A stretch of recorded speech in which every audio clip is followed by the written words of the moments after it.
नमस्कार दोस्तों, आपका स्वागत है मेरे चैनल क्यूरियस माइंड में। दोस्तों, हम आज चाय के बारे में कुछ अमेजिंग फैक्ट्स जानेंगे। तो चलो शुरू करते हैं इस वीडियो को।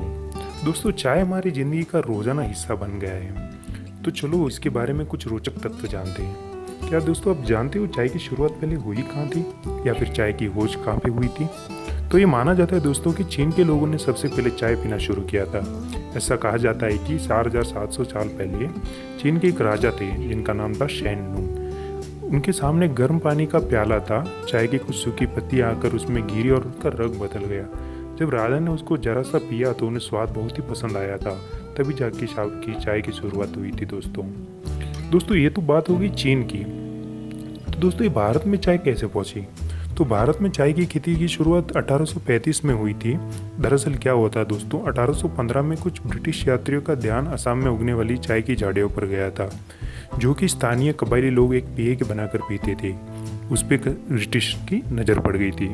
इसके बाद क्या हुआ दोस्तों, 1834 में एक अंग्रेजी सरकार द्वारा एक समिति का गठन किया गया, जिसका उद्देश्य भारत में चाय की परंपरा को शुरू करना था और उसका उत्पादन करने की संभावना तलाश करना था। तब जाके भारत में बगान लगाए गए चाय पत्तियों के। दोस्तों, ये तो बात हुई कि चाय की शुरुआत कैसे हुई थी।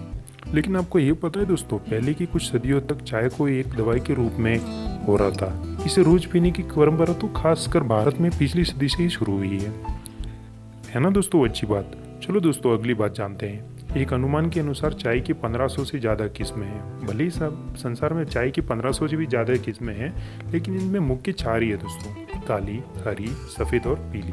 काली चाय का कुल 75 हिस्सा होते हैं, है ना दोस्तों। हम भी ज़्यादातर काली चाय पीना पसंद करते हैं दोस्तों। चलो दोस्तों, इसी के साथ अगले पॉइंट की तरफ बढ़ते हैं। भारत लंबे समय तक चाय का बड़ा उत्पादक तो भले ही रहा हो, लेकिन परंतु कुछ सालों पहले चीन उससे पछाड़ कर आगे निकल गया। क्यों निकल गया? क्योंकि उनका इकोनॉमी उतना डेवलप हुआ है दोस्तों। भारत में चाय का उत्पादन मुख्य रूप से आसाम और दार्जिलिंग में होता है। लगभग 70% वहाँ से ही उत्पादन होता है दोस्तों। चाय आसाम का राजकीय पेय भी माना गया है दोस्तों। चलो दोस्तों, ये तो थे कुछ अमेजिंग फैक्ट भारत के बारे में। तो ये जान लेते हैं कि चाय का चलन दुनिया में कैसे पहुंचा। हमने इंडिया और चाइना में तो देख लिया, तो चलो जानते हैं दोस्तों। 1610 ईस्वी में क्या होता है दोस्तों, जब डच व्यापारी जब भारत में आए और कुछ व्यापारी जब चीन में गए, तो उन्होंने वहाँ से उस चीन से यूरोप ले गए। तभी धीरे धीरे चाय की पूरा दुनिया में पसंद हो गया। तब जाके पूरी दुनिया में फैल गई चाय दोस्तों। चलो दोस्तों, इसके आगे और बढ़ते हैं, कुछ और बातें जानते हैं चाय के बारे में। ये चाय जो है पानी के बाद जो सबसे ज़्यादा पीने वाला दूसरा पेय भी माना गया है आज तक कुछ रिसर्च के द्वारा। यदि चाय की पत्तियों को अच्छी तरह से पानी में भिगो उसकी गंध यानी कि स्मेल को पूरे घर में फैलाया जाए, तो ये प्राकृतिक ऑल आउट का काम करती है, मतलब कि मच्छर को दूर रहती है ना। अमेजिंग बात दोस्तों, ये हमारी रक्षा भी करती है दोस्तों। दोस्तों, जो जानते हैं अगली बात, अफगानिस्तान और ईरान जैसे देश जो चाय को अपना राष्ट्रीय पेय भी मानते हैं दोस्तों। ठीक है दोस्तों, तो अगले पॉइंट की तरफ बढ़ते हैं। इंग्लैंड के लोग रोजाना 16 करोड़ चाय के कप पीते हैं। इस तरह एक साल में वो 60 अरब चाय के कप पीते हैं दोस्तों। ये उनकी पॉपुलेशन के हिसाब से काफ़ी ज़्यादा माना गया दोस्तों इसको। ये हमारे लेकिन इंडियन से तो काफ़ी कम ही है, हम सब जानते हैं। पूरी दुनिया में सालाना 30 लाख टन का चाय का उत्पादन होता है, जो कि काफ़ी बड़ी मात्रा है दोस्तों। ये कुछ फैक्ट चाय के बारे में।